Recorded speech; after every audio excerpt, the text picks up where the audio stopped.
Should Christians share their preferred pronouns? Now, I'm always hesitant to say what all Christians should or should not do. I really believe that there are a lot of things that we need to follow our own conscience on and to be careful in determining what all other people are going to do. We just need to know what our personal convictions are. For many people, this is a really big thing. I have seen on that website that was once known as Twitter, where people have stated that it's an automatic block if they see someone who lists their pronouns in their bio. For other people, they've gone so far as to say a person who puts their pronouns in their bio cannot be a Christian. You can't be a Christian and have pronouns in your bio. That just blows my mind. What happened to salvation by grace? It just really seems bizarre that people would take things that far. Most people are not that radical, but a lot of people do feel that perhaps it is not appropriate for Christians to put their preferred pronouns in the Bible or in the bio of Twitter or their website or whatever else. Some people would even be willing to quit their jobs if they were forced by their employer to include their preferred pronouns.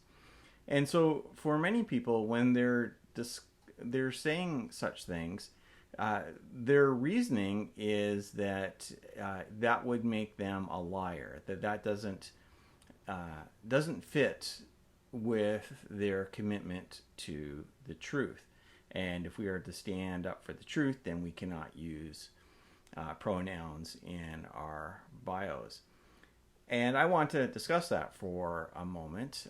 So what people would say is that gender and biological sex are absolutely the same thing, and therefore it should be wrong for us to have or even talk about preferred pronouns, because our pronouns just happen to go with what our biological sex is. And you can't separate what someone sees as their own individual gender identity from their biological sex. But really, this is a question about how we use language. And the fact is that language evolves over time. There's a reason why we don't use thee and thou, that we use you and your now, because language has changed. And in our current culture, the way pronouns are used, they are meant to reflect a person's personal understanding of their gender rather than the biological sex that they were born with. And you might disagree with that, but that's how language is being used at this time. And so I think that there is some room there for people to acknowledge that. Now, for such Christians, you would just share for your preferred pronoun that which corresponds to your biological sex. So for me, my pronouns would be he and him, because that's how I identify with the gender that corresponds to my biological sex. And so I have no problem doing that. I don't feel like I am betraying the truth because I am he, him. That's just the way it is.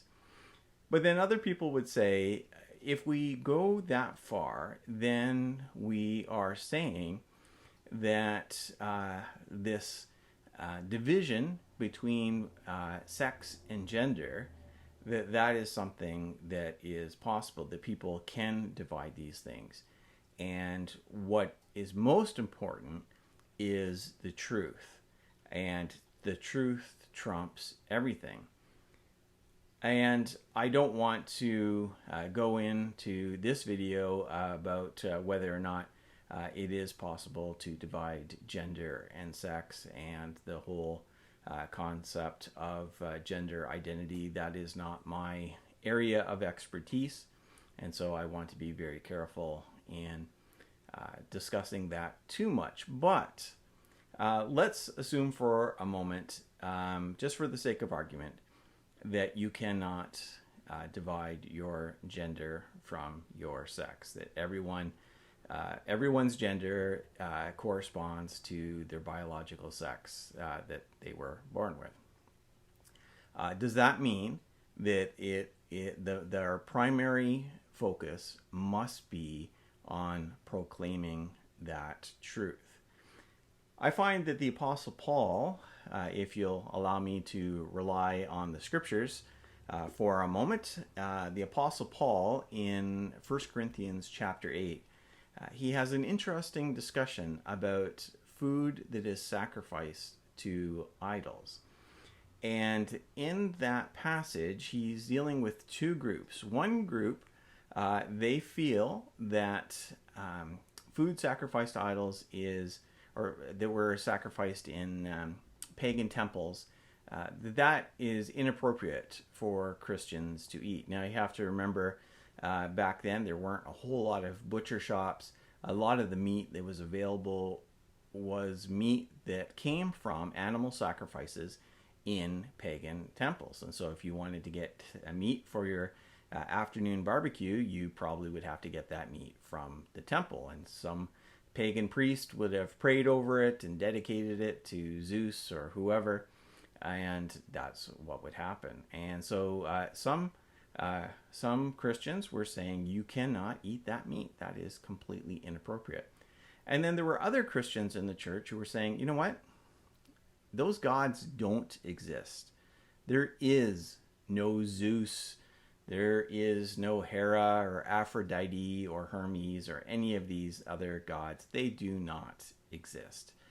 And so when that pagan priest in that pagan temple prays over that animal and kills that animal in honor of that god, that meat is just plain meat, because those prayers don't mean anything, because those gods don't exist. And so Christians should be able to eat it, because why not? Meat is meat, and meat is good.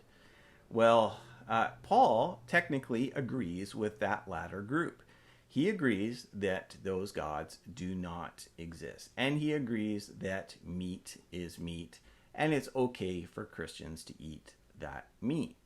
However, for Paul in 1 Corinthians 8, the most important thing is not what is absolutely true, but what is the loving thing to do.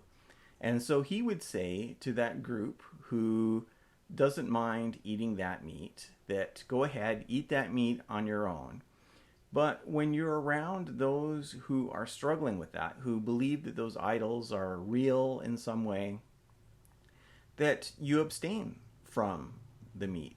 That your understanding of what is true, even if it's accurate, never trumps loving the other person. That loving the other person is always the thing that is most important. Those aren't my words. That's what Paul says in 1 Corinthians 8. And I think that there is some wisdom there for us in how we deal with pronouns. Whether we are talking to a person who is using the pronouns that are equivalent to their biological sex, or if someone is using pronouns that are different from their biological sex. That ultimately, the main thing that we should be looking at is loving them, showing love to them. And on a completely pragmatic note, I have never known anyone who was trans or had a different gender identity who was convinced to change all that because some Christian put pressure on them and refused to use their preferred pronouns and was determined to misgender them continually. I've never heard it actually work. All it does is drive a wedge between those Christians and those who have a different gender identity. So it doesn't work. And we are told by Jesus, pretty high authority, that we are to be known by our love for one another and not just our commitment to tell other people how wrong they are. So that is my perspective. And if someone ever asks me what my preferred pronouns are, I will say he or him, and I don't even have a twinge of guilt. But I'm not telling you what to do. Paul, again, in Romans 14, tells us that we should all be assured in our own mind, that we should be convinced in our own minds about what we are doing. And so I am convinced that that is the best way to go. And so I follow that conviction according to Paul's teaching in Romans 14. And we should all follow that. But we should also have a posture of studying and learning rather than just a posture of critiquing. And so we should all be looking to learn in these areas. So those are my thoughts. Please visit me at my website, stephenjbedard.com. Thank you, and God bless.